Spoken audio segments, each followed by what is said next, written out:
가장 빨리 만나는 글로벌 증시 프리마켓 온 시작하겠습니다. 빅 이벤트가 펼쳐질 4월을 눈앞에 두고 글로벌 증시는 불확실성에 몸서리치고 있습니다. 정점을 향해 가고 있는 관세, 침체 우려가 깊어진 경제 상황을 이 증시에 악재로 작용할 만한 요인들 겹겹이 쌓여 있죠. 트럼프 대통령은 상호 관세가 아니라 다시 보편 관세로 돌아설 것을 시사하면서 전 세계를 상대로 관세 전쟁의 의지를 숨기지 않고 있습니다. 자, 이번 주는 무엇보다 증시의 변동성이 커질 가능성에 대비해야 할 것 같은데요. 분수령을 맞은 글로벌 증시 대응 전략은 무엇인지 오늘 프리마켓 온에서 집중 분석해 보겠습니다. 가장 빨리 만나는 글로벌 증시 미국 프리마켓 출발 상황부터 확인해 보시죠.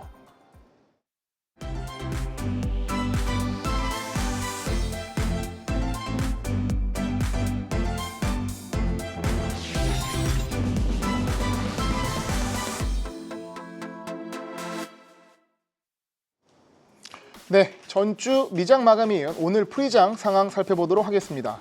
먼저 뉴욕 3대 지수입니다. 지난주 미국 증시 주 초반만 해도 분위기 좋았습니다. 그러나 수요일 트럼프 대통령이 전격적으로 자동차 25% 관세 폭탄을 던지면서 투심이 크게 흔들리기 시작했고, 하락의 정점은 금요일 비관적인 경제 지표와 함께 나타났습니다. 이 스태그플레이션의 망령이 다시금 찾아왔는데요. 2주 동안 어렵게 상승했던 증시와 투심이 동시에 무너졌고, 4월 2일 상호관세 부과를 앞두고 유연성을 강조했던 트럼프에게 큰 실망감을 느끼며 오히려 우려와 공포가 극대화되었습니다. 이번 주 PMI와 고용보고서가 있고요. 그리고 관세 이벤트도 이벤트지만 기술적으로 너무나 중요한 한 주입니다. 차트를 보시면 현재 이 조정 패턴의 폭은 폭과 기간 측면에서 이 직전 조정인 24년 7월, 8월의 엔캐리 트레이드 청산 조정과 매우 유사한 모습인데요. 이번 조정의 반등의 양상을 보시면 조정폭의 3분의 1 지점을 돌파하면서 새로운 지지선을 확보한 듯 하였으나 이 두 번의 하락으로 전저점 부분까지 밀린 상황입니다. 펀더멘털이 어떻든 간에 이번 주 이 지지 라인이 무너지면 투심이 한 번 더 충격을 받으면서 추가 조정의 가능성이 높아지게 되고, 이 반등에 걸리는 시간도 길어질 수밖에 없습니다. 반면에 이번 주를 정점으로 반등에 성공을 하면 이 기술적 분석가들이 좋아하는 쌍바닥이 형성되어 강력한 반등 모멘텀을 얻을 수도 있습니다. 현재 프리장에서 나스닥 선물은 마이너스 1% 가까이 하락하고 있습니다. 매크로 지표 보도록 하겠습니다. 먼저 10년물 금리 보도록 하겠습니다. 미국채 10년물 금리는 금요일 크게 하락을 했습니다. 4.4%에서 4.25%까지 한 번에 밀렸는데요. 이 안전자산 선호 심리로 국채 가격이 급등했기 때문으로 보입니다. 이 패드와치 기준금리 인하 예상에 큰 변화는 없지만 6월 1회 인하 이후 다음 인하가 9월에서 7월로 당겨지면서 연준이 좀 더 적극적이고 발빠른 대응을 요구하고 있는 상황입니다. 직전 조정에서는 FOMC를 앞두고 파월풋에 대한 기대가 커졌었는데 시장이 추가적으로 밀리게 되면서 다시금 연준과 파월에 대한 시장의 기대가 커질 것으로 보입니다. 네, 금 가격 보도록 하겠습니다. 금 가격 상승이 심상치가 않습니다. 안 그래도 고공행진을 하는 금 가격이 연일 신고가를 기록 중인데요. 이 금 가격 상승 요인은 단연코 관세 이슈로 인한 불확실성의 해지 수요로 보이는데요. 과연 금 가격의 상승세가 어디에서 멈출지 다들 지켜보는 것 같습니다. 저는 이 관세 이슈의 불확실성을 파악하는데 이 금 가격이 매우 좋은 지표로 생각이 되지만 이 투자 대상으로서는 주의가 필요하다고 느껴지는데요. 이 금 가격이 관세 이슈와 함께 움직이는 것은 맞는데 차트를 보시면 아시겠지만 관세 이슈가 있기도 전에도 랠리가 진행 중이었습니다. 마치 신고가 랠리를 달리고 있는 테크 성장주를 보는 것 같은데, 이러한 종목과 자산의 경우 이 고점 부근에서 매우 극심한 변동성이 나타납니다. 아직 금 가격의 고점이 확인되지 않은 상황에서 개인 투자자들이 관세 이슈의 불확실성을 해지하기 위해 금에 투자하는 것은 리스크가 있을 수도 있습니다. 네, 마켓맵을 통해서 보면 정말 투자할 맛이 안 나는 모습입니다. 저도 그런데 미국 주식을 거래하시는 시청자분들도 비슷한 생각이실 것 같습니다. 헬스케어 섹터, 부동산, 유틸리티 섹터를 제외하고 대부분의 섹터가 큰 폭의 조정을 받았습니다. 2주 전인 3월 10일 트럼프 대통령의 폭스뉴스 인터뷰 직후 시장이 원웨이로 급락한 양상과 매우 비슷한 모습인데요. 이 차이점이 있다면 그때보다는 고르게 하락했다는 것입니다. 이전에는 랠리가 강했던 종목 위주로 조정세도 강했다면 이제는 지수와 비슷하게 골고루 하락하고 있습니다. 투심도 좋지 않고 시장에 여러 가지 노이즈가 있지만 이번 주 큰 이벤트를 잘 소화하면서 반등의 모멘텀을 가져가기를 바라봅니다.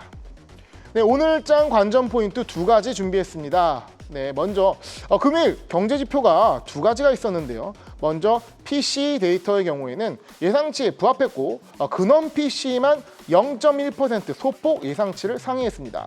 발표 후 증시가 반등하지는 못했지만 크게 빠지지도 않으면서 영향은 크게 없었는데요. 문제는 개장 후 11시에 발표된 미시간대의 기대 인플레이션과 소비 심리 지수였습니다. 내용을 보면 기대 인플레이션은 예상치를 상회하였고 소비 심리 지수는 예상치를 크게 하회하였는데 물가는 예상보다 더 올라갈 것 같고 소비는 예상보다 더 나빠질 것 같다는 말 그대로 스태그플레이션을 나타내는 결과였습니다. 그런데 미시간대 물가 소비 데이터에 의문을 제기하는 주장도 있습니다. 해당 데이터는 일종의 서베이인데 지지 정당에 따라서 기대 인플레와 소비 심리 모두 극단적으로 다르게 나타나고 있습니다. 즉 민주당 지지자의 경우 트럼프의 관세 정책으로 물가가 엄청나게 오르고 경기가 나빠질 것이기 때문에 소비를 크게 줄일 것이라고 합니다. 반면에 공화당 지지자의 경우는 트럼프의 관세 정책이 미국을 더욱 강하게 만들면서 당연히 경기가 좋아지고 소비를 적극적으로 늘릴 거라고 합니다. 이 정당 지지가 거의 반반 갈리는 상황에서 실제 경제 상황보다 극단적으로 움직이는 소비자의 심리 데이터를 얼마나 신뢰할지 의문이라는 것이죠. 방금 말씀드린 것 소비 심리 데이터인데 실물 데이터도 불안불안합니다. 이 애틀랜타 연은에서 발표되는 GDP 나우가 심상치 않은데요. 1분기 GDP 측지가 실시간 데이터를 반영하면서 마이너스 2%가 넘게 크게 빠졌었는데요. 금에 대한 일시적인 수요 영향이 매우 컸기 때문에 이것을 반영한 조정 데이터를 최근부터 같이 보여주고 있습니다. 이걸 반영하면 그래도 플러스를 유지하고 있었는데요. 그런데 어제 금요일 지표 발표 직후 금 왜곡 효과를 조정한 데이터를 마저도 마이너스 0.5%를 가리키면서 마이너스 성장 우려가 강력해진 겁니다. 이번 주 제조업 서비스업 PMI 발표가 어느 때보다도 중요해진 이유기도 합니다. 오늘 제가 준비한 내용은 여기까지입니다. 가장 먼저 만나는 프리마켓 시그널, 잠시 뒤에 프리마켓 이슈로 찾아뵙겠습니다.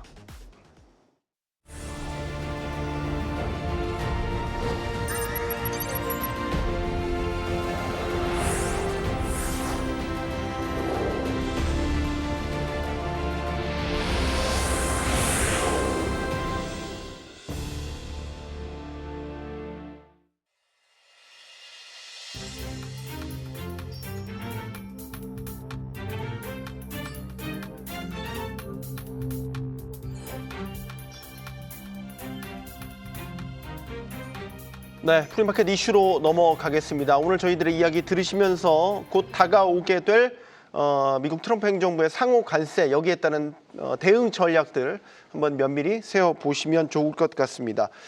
관세가 눈앞으로 다가왔습니다. 일단 김호균 부장님, 네. 앞서 이제 미국도 어디를 지지하느냐에 따라서 정치의 양극화가 명확하게 나타나고 그에 따라서 어떻게 물가 지표도 좀 물론 서베이긴 하지만 전혀 다르게 나타나는 이런 모습들을 보고 있는데, 일단은 관세 같은 경우는 관세 자체의 목적이 아니라 일종의 협상 카드로서의 더 목적을 두고 봤단 말이죠. 네. 근데 이제 임박한 시점에서는 이제 그것마저도 잘 모르겠어요. 지금 시점에서의 관세의 임팩트 어느 정도로 보십니까, 부장님? 네, 과연 지금 관세 때문에 이 난리가 났는데 트럼프는 왜 관세를 받으려고 하는 걸까라는 질문에 두 가지 답변이 있는 것 같아요. 네. 이 관세가 이 목적이 아닌 수단이다라고 생각하는 사람도 있고요. 아니다, 목적이자 수단이다. 둘 다다라고 평가하는 사람도 있는 것 같습니다. 일단은 두 가지 어떤 목적을 보게 되면 일단은 관세 장벽을 만들어 가지고 이 관세 장벽을 통과를 못하니까 역내로 제조 시설을 옮겨서, 즉 리쇼링이죠.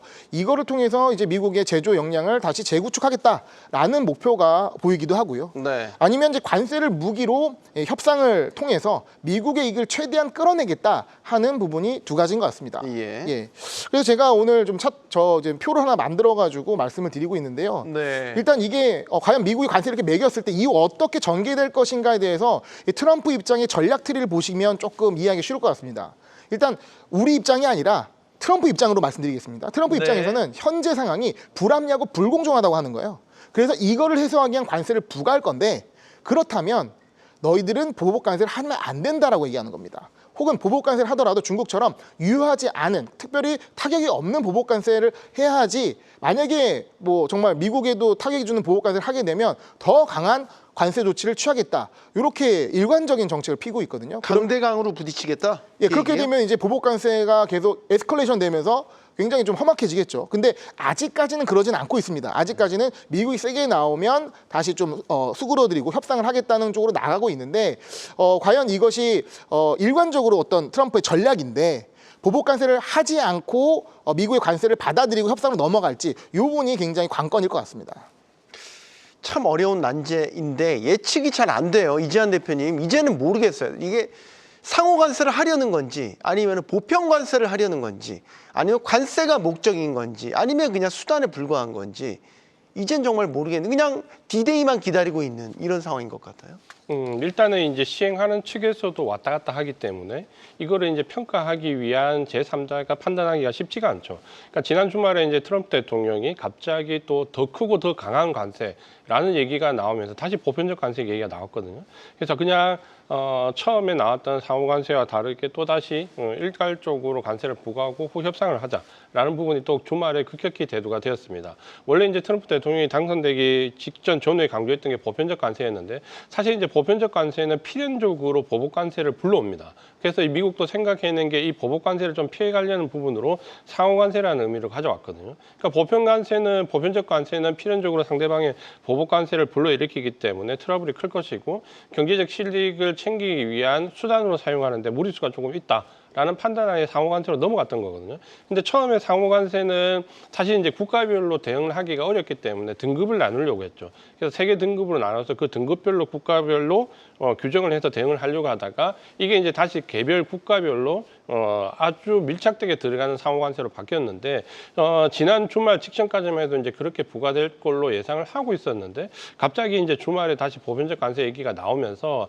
시장이 좀 더 충격을 받는 모습이거든요. 그러니까 결국 이제 보편적 관세든 상호관세든 선관세 부과 후 협상이라는 기조는 변함이 없는데, 이제 트럼프 대통령이 기존에 나왔던 이제 상호관세와 보편적 관세 부분에서 어쨌든 선관세 부과하면 상호관세나 보편적 관세나 차라리 보편적 관세가 낫지 않겠냐는 사실 개별적인 기자들의 질문에 의견을 제시한 거였거든요. 근데 이제 이게 또 다시 트럼프 대통령이 이제 그런 발언을 하니까 다시 이제 보편적 관세로 급 기울어지는, 그러니까 그런 부분이 있을 수 있고, 또 하나는 실제로 미국이 개별 국가에 맞는 상호관세를 부과한다고 했는데 이게 정리가 다 안 됐을 수도 있습니다. 그러다 보니까 차라리 우왕좌왕할 바에는 그냥 보편적 관세로 가자라는 쪽으로 얘기를 몰아갈 수도 있고, 어쨌든 4월 1일 날 관세가 부과되면 결국은 이제 이 파장이 어느 정도 정리가 될 건데, 오히려 이제 불확실성은 더 극도로 커졌죠. 상호관세에서 다시 보편적 관세로 넘어오면서 증시가 받는 불확실성은 더 커졌고, 그러다 보니까 오히려 어떤 호재나 악재 이런 구분보다는 불확실성에 대해서 증시가 더 크게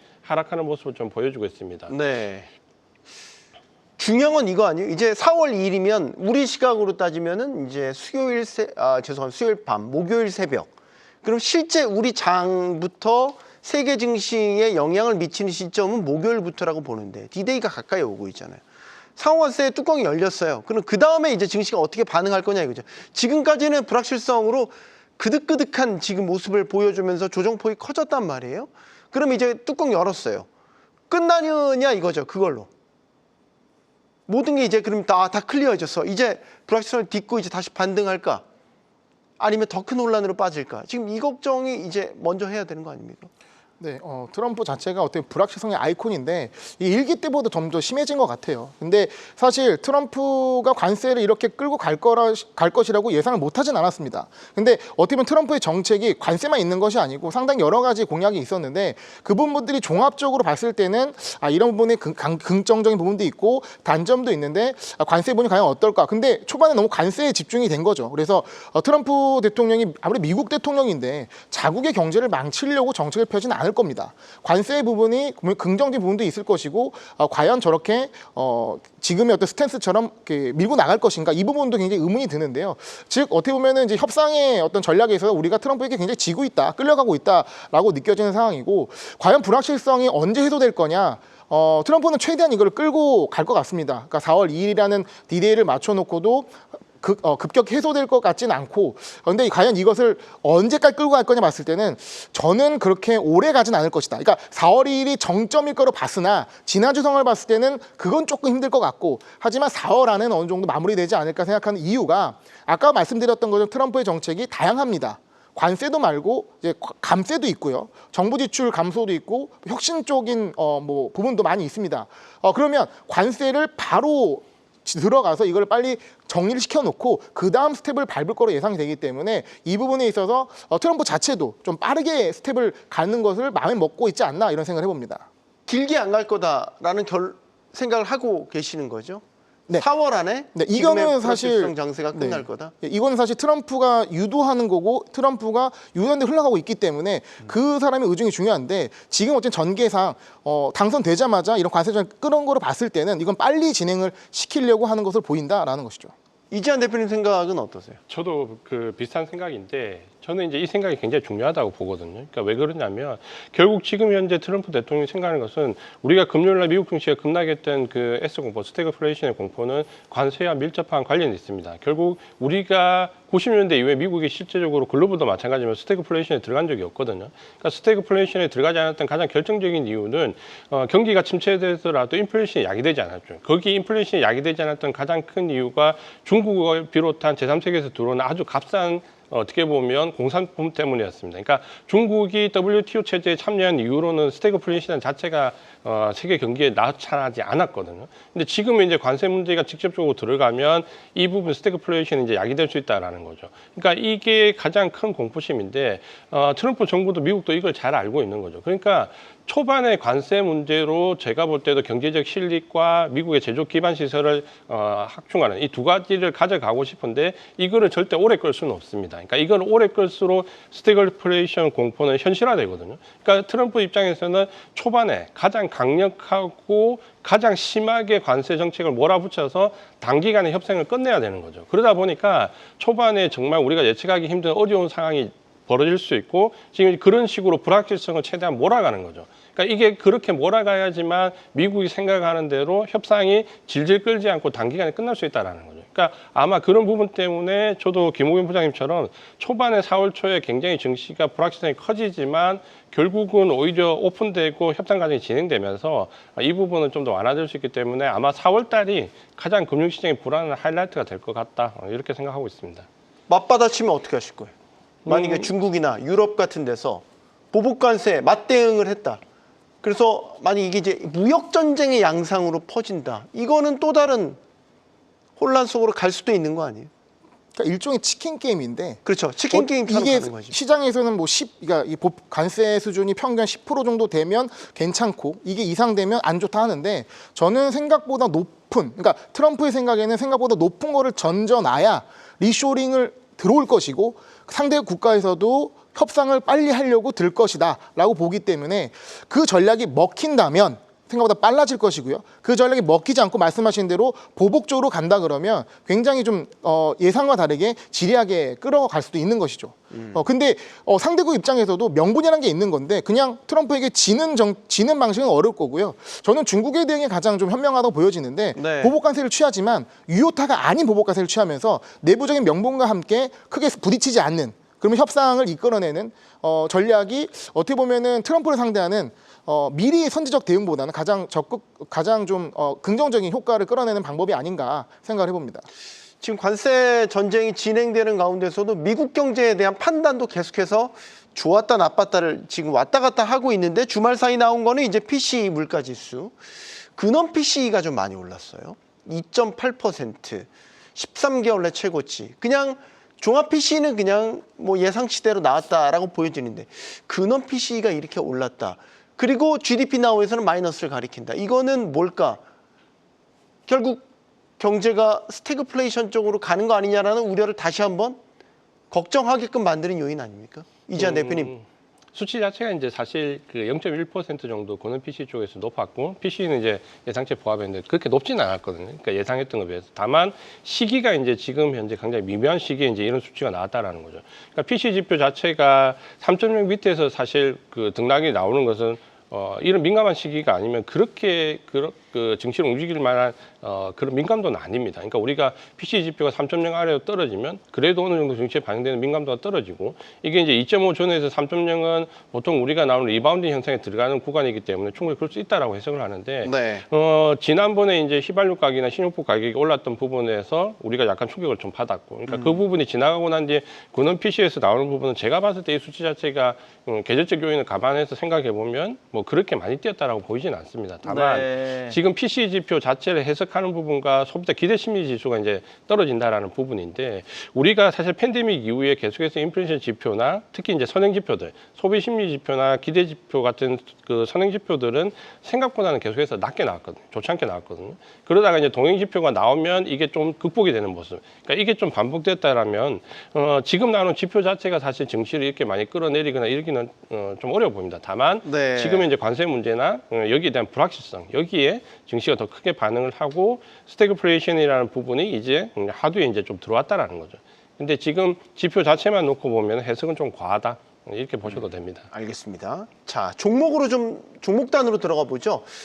지수 자체 낙폭이 커지다 보니까 우리 뭐 국내 서학개미들도 많이 담고 있는 종목 뭐 테슬라가 대표적인데 테슬라도 그렇지만 레버리지도 그렇고 하락세가 좀 두드러져요. 괜찮겠습니까? 이거 걱정인데 이거를 평가 손실이 꽤 나셨을 것 같은데.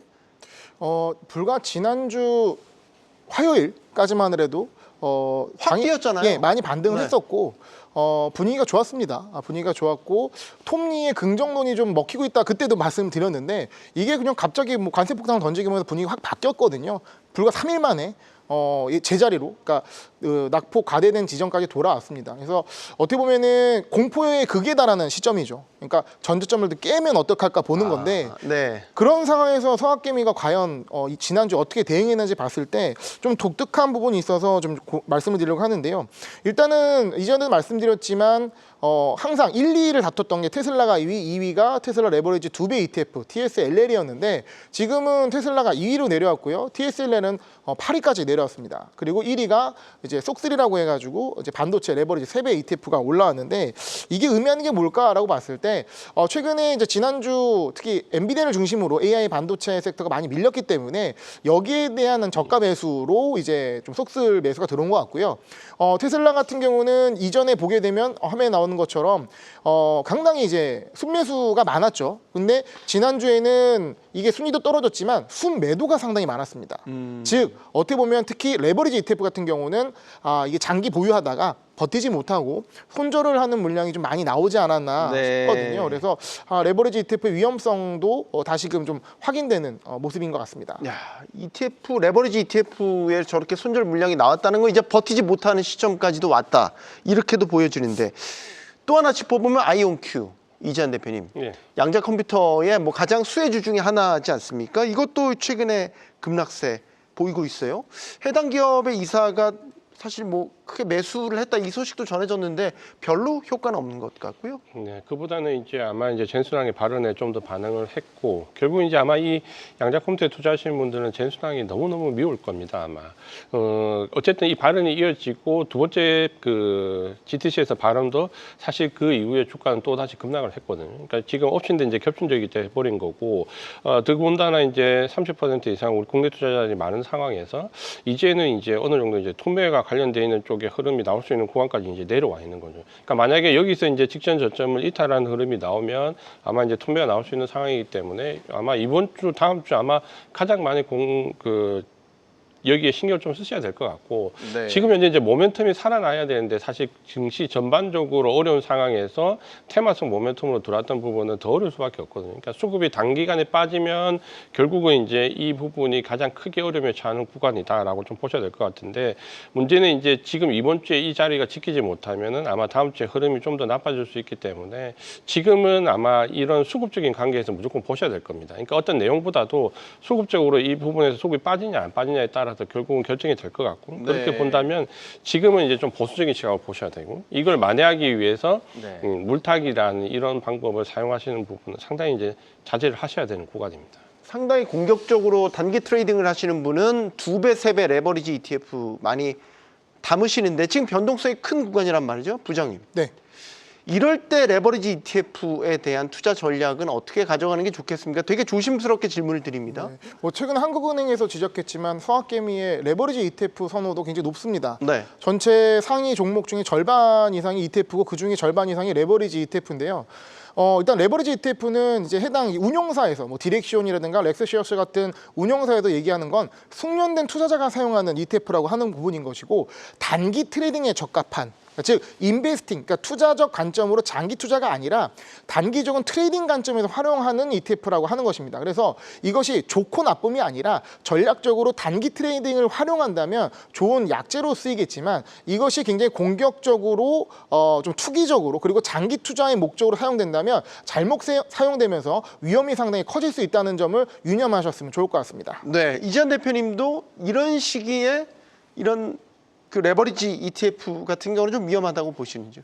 일단은 이제 지금 위험하다라고 보셔야 될 것 같고요. 이제 한 가지 이제 우려되는 부분은 그거죠. 그러니까 ETF 자체가 파생 상품이고 레버리지가 있고 혹은 리버스가 있기 때문에 파생 상품으로 분류되는데 우리는 이제 주식처럼 거래를 하다 보니까 여기에 대한 경각심이 좀 떨어지고 특히 이제 좀 전에 김 부장님 말씀하신 것처럼 보통은 이 레버리지는 주식을 예를 들어서 7, 80% 가져가고 수익이 나는 구간에서 수익을 좀 극대화하기 위해서 추가 매수할 때 고려해 볼 수 있는 상품인데 대부분은 이제 반대로 하신 거죠. 주식에 몰려 있을 때 이거를 한 번에 이제 손실을 극복하기 위해서 내려오면 물타기에서 오히려 레버리지 ETF로 접근하시는 분들이 많기 때문에 문제가 더 되는 거죠. 네. 그러니까 만약에 여기서 레버리지 상품까지 실패한다면 계좌는 이제 완전히 무너지기 때문에 이런 부분들을 좀 고려하셔서 수익이 난 구간에서 피라미딩 전략으로 들어가는 것은 좋지만 손실이 난 구간에서 물타기로 들어가는 것은 위험하다 이렇게 보시는 게 좋을 것 같습니다. 네, 자, 김호규 부장님 마지막으로 프리마켓 이후에 체크 포인트 뭐가 있을까요? 네, 프리마켓 이후 체크 포인트 짧게 살펴보도록 하겠습니다. 일단 10시 45분에 미국 3월 시카고 여는 PMI가 있고요. 11시 30분에 댈러스 여는 제조업 지수 발표가 있습니다. 경제 기업 실적 발표도 있는데 뭐 나노엑스, 레코 시스템, 레드캣 정도가 있는데 특별히 실적 시즌이 마무리된 상황이기 때문에 크게 주목할 기업은 없는 것 같습니다. 네, 자 프리마켓 이슈 김호균 부장, 이지한 대표와는 여기까지 하겠습니다. 고맙습니다.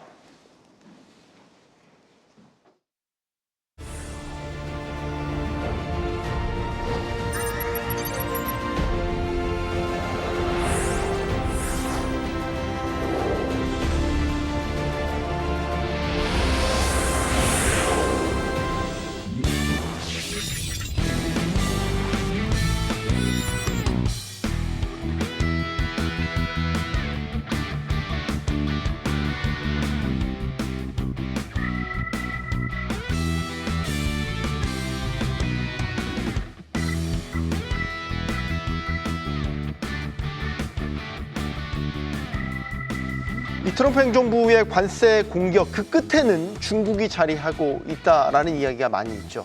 최근 중국을 최혜국 대우에서 박탈할 가능성을 시사했고 또 상호 관세가 발효되면 중국과의 무역 전쟁, 패권 경쟁도 더욱 치열해질 수 있다 이런 전망도 나오고 있는데요.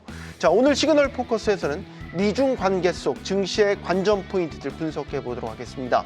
NH투자증권 김영환 연구위원 나오셨습니다. 안녕하십니까? 안녕하세요. 앞서 제가 전해드린 것처럼 지금 미국이 중국의 최혜국 대우를 박탈하겠다 이런 발언을 했단 말이죠.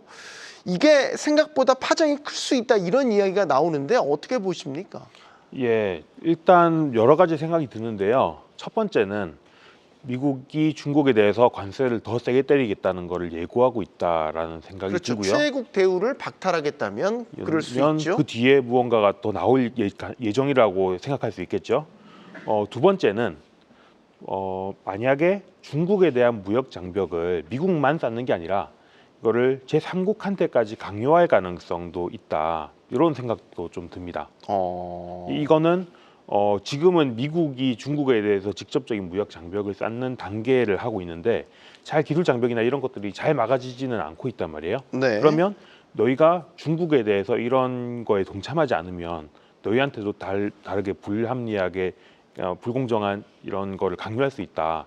이런 식으로 나가기 위한 선제적 작업일 수도 있다. 그러면 이제 무역 그런 공급망을 더 세게 분할시키려고 하는 준비 단계다. 이런 생각도 들고요.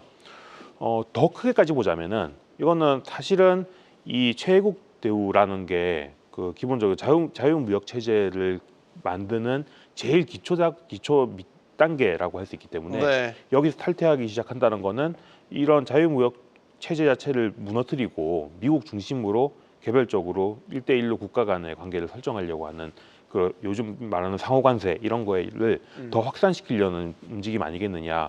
이 단계 중에서 어디까지는 다 봐야 될지는 좀 모호한데요. 아직까지는 뭐 적어도 최소한으로 보더라도 적어도 중국에 대한 관세를 더 세게 때릴 예정에 있고 이게 더 속도감 있게 빠르게 진전될 수 있겠다. 이 정도는 적어도 좀 예상하고 대응해야겠다는 생각이 드네요. 중국의 반응이 궁금해요. 사실 올해 중국은 본격적인 침체에서 벗어나서 올해 경기 부양을 적극적으로 하겠다는 의지를 여러 방면을 통해서 드러내고 있잖아요. 예. 사실 미국과의 관세 전쟁이 전면적으로 치달을 경우 별로 중국의 경제에 좋을 게 없어 보이긴 하는데 그렇다고 해서 이건 더 큰 관점에서 보면 패권 경제인 건데 예. 물러설 수도 없는 노릇이고 그래서 이번에 미국이 만약에 중국을 상대로 어떤 방식이 될지 모르겠지만 관세라든지 비관세 장벽들을 세게 친다면 중국도 보복 관세, 보복 조치에 나설 수 있는 거지 않습니까? 예, 뭐 맞는 말씀인데요. 중국이 1기 때도 트럼프 정부와 그 협상을 해가면서 깨달았던 거는 이게 미국과 강대강으로 부딪혀서 사실은 득될 게 없었다였던 것 같아요. 그래서 지금 중국은 약간은 강대강으로 가서 미국이 양보하게 만들겠다라기보다는 약간은 명분 쌓기와 지연 전술을 쓰는 것 같습니다. 네. 작년 12월 1일 날 중국이 처음으로 이런 뭐 관세법이라는 걸 제정을 했는데요. 네. 그러니까 이전에는 관세법이 이렇게 없었습니다. 중국이 이번에 처음 만든 겁니다. 근데 이번에 여기서 상호 대등한 관계, 그러니까 이 최애국 대우라는 개념도 그 관세법에 들어가 있고요. 네. 보복 조치라는 개념도 들어가 있고요. 근데 여기에 대해서 외교 쪽에서 사람들이 뭐라고 얘기하냐면은 이거는 실질적으로 미국과 강대강으로 싸우기 위한 밑작업이라기보다는 우리는 자유무역을 수호하고 여기에 잘 준수하려는 의지가 충분하다라는 거를 어필하기 위해서 사실은 명분 쌓기다 이런 얘기들을 하고 있어요. 그래서 아마 중국은 미국이 이런 자유무역 체제에서 미국만 우선주의, 미국 우선주의 이런 식으로 어긋나려고 하는 거를 최대한 다독이면서 우리는 그럴 생각 아니다. 우리가 조금 양보할 의향이 있으니까 미국도 너무 나가지 마라. 이런 방향으로 좀 지연 전술을 쓰려는 게 아닌가라는 생각이 더 강하게 듭니다. 최근에 화제가 됐던 거는 이제 중국판 다보스 포럼도 열렸고 시진핑 주석이 직접 주재하는 글로벌 기업 CEO들과의 면담도 치러졌잖아요. 예. 여기에 뭐 이재용 삼성전자 회장도 있었고 여러 뭐 기업들의 CEO들이 다 시진핑 주석과 단체 면담을 가졌단 말이죠. 예. 이게 이제 예를 들어서 외국 투자가 최근 들어서 많이 줄었기 때문에 다시 한번 좀 상호 긍정적인 메시지를 바깥으로 내내면서 이런 기업들의 투자를 끌어들이려는 이런 제스처들을 지금 중국 지도부가 많이 취하고 있더라고요. 이건 어떤 변화라고 봐야 되겠습니까? 이것도 마찬가지로 그러니까 글로벌 공급망에서 중국이 떨어져 나가는 걸 최대한 방지하려고 하는 일면이라는 생각이 드는데요. 네. 이번에 그런 면담을 하는 과정들을 생각해 보면은 과거에는 우리가 굉장히 중국 투자를 적극적으로 하고 싶던 시절에는 한국이 먼저 가서 손을 내밀고 방문을 하고 거기서 콧대 높게 최대한 고위급을 뭐 이랬죠? 만나려고 하고 네. 그 과정에서 잘 성사되면은 최대한 좀 고위급을 만나고 여기서 시진핑을 만났다라고 하면 굉장히 큰 일이었을 텐데 이번에는 그런 양상이랑은 좀 다르게 중국에서 콕 찍어서 삼성전자를 초청을 하고 애플도 초청을 하고 이런 형태였단 말이에요. 네. 그러면 사실은 삼성전자 입장에서는 옅은 국가별로 볼 때 여전히 중국이 매출 1위 국가이기 때문에 이걸 안 가는 건 사실은 할 수 없는 일이었고요. 그 얘기는 삼성이나 애플처럼 중국에 공장이 있고 공급망이 만들어져 있는 기업들에 대해서 너희 이탈하지 말고 우리가 적어도 우리 안에서 있는 공장들은 충분히 이게 내구 연한이 다 끝날 때까지 잘 굴려보자라는 식으로 움직이고 있는 거에 가까운 것 같고요. 반면에 한국이 미국에 대해서는 먼저 가서 뭐 현대차가 백악관에서 투자 계획을 발표하고 이런 것들을 보면은 분명히 위상 변화는 좀 진행이 된 것 같고요. 네. 중국 입장에서 적극적으로 우리가 글로벌 공급망에서 독자적으로 떨어져 나가고 싶지 않다라는 것을 강하게 어필하는 일면인 것 같습니다. 네. 최근에 중국 빅테크들 되게 많이 주목받았잖아요. 그래서 뭐 항생테크 같은 지수가 많이 올랐죠. 예. 어떻게 보세요? 미중 이런 관세로 인한 무역 전쟁이 만약에 확산된다면, 예. 확전된다면 이런 중국 빅테크들한테 미치는 영향. 뭐 단순하게 생각하기에는 반도체 수출 잘 안 해줄 거 아니에요. 예. 뭐 이런 문제들부터 기술 교류, 인적 교류 이런 것들이 다 제한을 받게 될 텐데 중국 빅테크들 영향 없겠습니까? 상대적으로 그래도 중국의 다른 제조 분야보다는 영향이 적을 가능성이 많습니다. 일단 그런 테크 기업들은 사실 미국에서 영업을 해서 돈을 벌고 있는 건 아니었잖아요. 네. 그런 점에서 어느 정도는 이미 비즈니스의 영역이 분화돼 있는 기업들이었기 때문에 상대적으로 영향은 적다라고 말할 수 있을 것 같고요.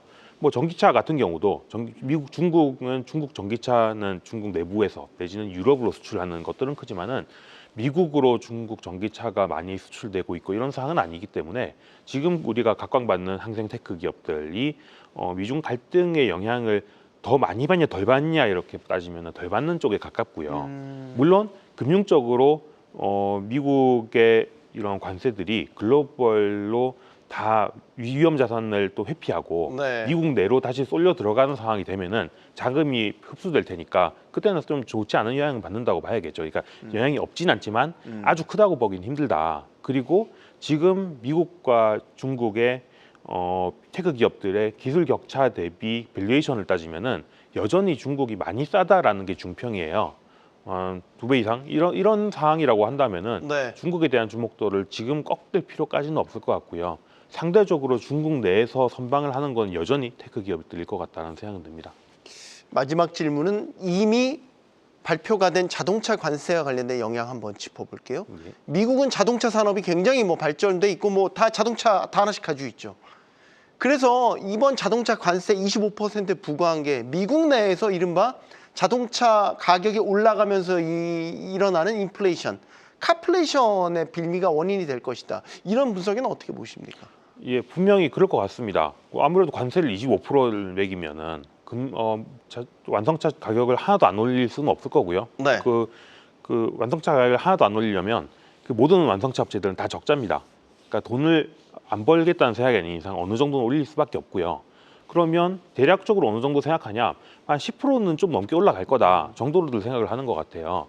그래서 일정 부분은 관세 때문에 이익률이 떨어지는 부분도 있을 거고, 그리고 미국의 수요가 줄어드는 것 때문에 매출이 줄어드는 것도 있을 거고, 완성차 업체들은 대체적으로 다 타격을 받을 수밖에 없고요. 미국 업체들도 마찬가지고요.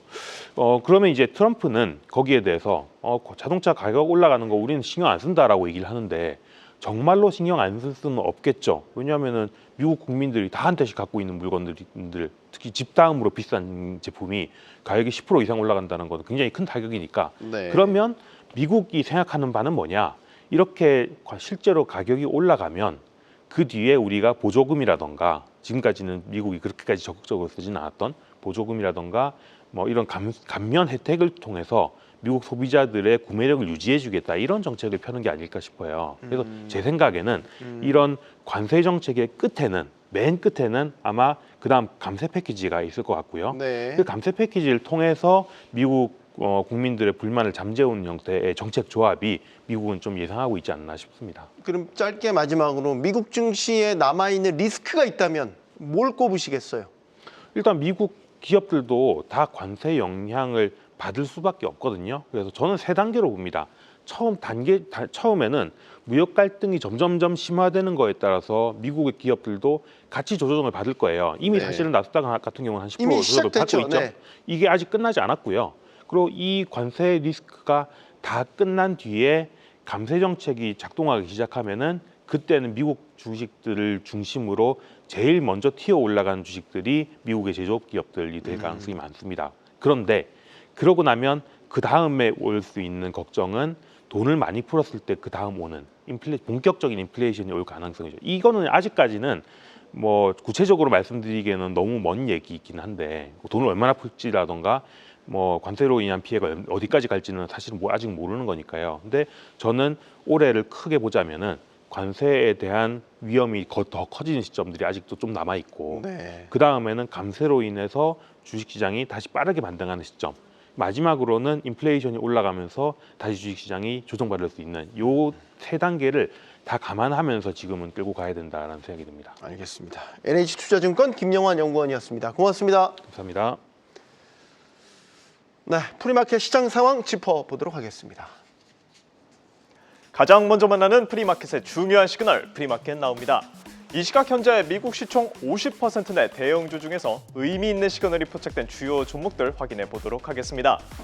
미국 경제 성장 둔화 조짐과 인플레이션 심화 우려에 더해 주말 동안 관세와 지정학적 위기를 다시 한번 건드린 트럼프의 인터뷰까지 소화해내고 있는 오늘 프리장인데요. 의미 있는 움직임 보여준 무버 종목들 중심으로 프리장 상황 함께 보도록 하겠습니다.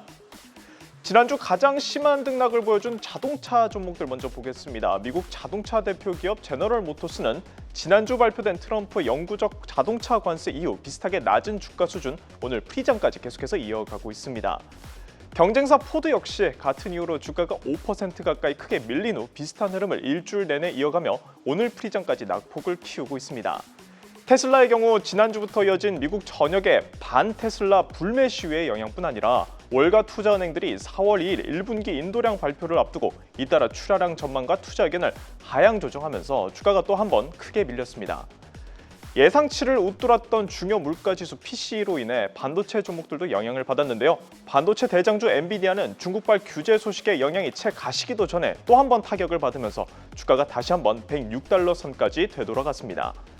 예상치를 상회한 PCE 덕분에 전반적인 반도체 기업들 주가가 모두 낙폭을 키웠고 브로드컴 또한 연일 주가가 밀리고 있다는 점은 계속해서 참고를 하셔야겠고요. 그리고 AMD 역시 같은 이유로 큰 폭으로 하락한 주가를 여전히 비슷한 수준에서 이어가고 있다는 점 함께 보시면 되겠습니다. 마지막으로 마이크론의 경우 긍정적인 수요 전망에 가격 인상까지 발표했지만 PC로 타격 입고 고개 숙인 반도체 섹터의 전반적인 흐름을 거스를 수는 없었습니다. 마찬가지로 주가 하락세 계속해서 이어가고 있습니다. 이어서 오늘 특히나 주목할 필요가 있는 포커스 종목들 확인해 보도록 하겠습니다. 먼저 헬스케어 대장주 일라이릴리입니다. 알츠하이머 신약이 EU의 승인을 받아내고 비만 치료제 마운자로가 인도 시장 진출에 성공했다는 소식이 맞물리면서 증시 전반에 퍼진 하락세를 어느 정도는 방어할 수 있었습니다. 다만 주말 동안 있었던 트럼프 대통령의 인터뷰에서 제약 부문 관세가 언급된 만큼 상황을 계속 지켜볼 필요가 있겠습니다. 미국 소매 대장주 월마트도 주의하시기 바랍니다. 미국 소비자들의 경제 신뢰도를 반영하는 소비자 심리 지수가 3월 들어서도 급락 흐름을 보이고 있기 때문인데요. 3월 소비자 심리 지수 확정치는 2022년 11월 이후 최저 수준을 가리키며 월마트를 비롯한 소비 대장주들의 수익과 주가 흐름이 타격을 입을 것으로 보입니다. 원유 생산 기업들도 잘 살펴보셔야겠습니다. 트럼프가 휴전에 미적지근한 러시아에 휴전 합의가 실패하고 이것이 러시아의 책임이라고 판단될 경우 러시아산 석유에 최대 50%의 2차 관세를 부과할 것이라고 전했기 때문인데요. 향후 상황에 따라 원유 시장을 크게 흔들 수도 있는 이슈인 만큼 에너지 대장주 쉐보론 잘 지켜보시기 바랍니다. 네, 이렇게 여러 종목들 함께 확인해 봤는데요. 관세와 무역 전쟁으로 인한 인플레이션 우려와 미국의 경기 침체 조짐 그리고 지정학적 리스크가 겹치면서 뉴욕 증시는 여러모로 지난주와 비슷하게 부진한 흐름 이어가고 있다는 점 투자에 참고하시기 바랍니다. 그럼 지금까지 프리마켓 나우 함영선이었습니다.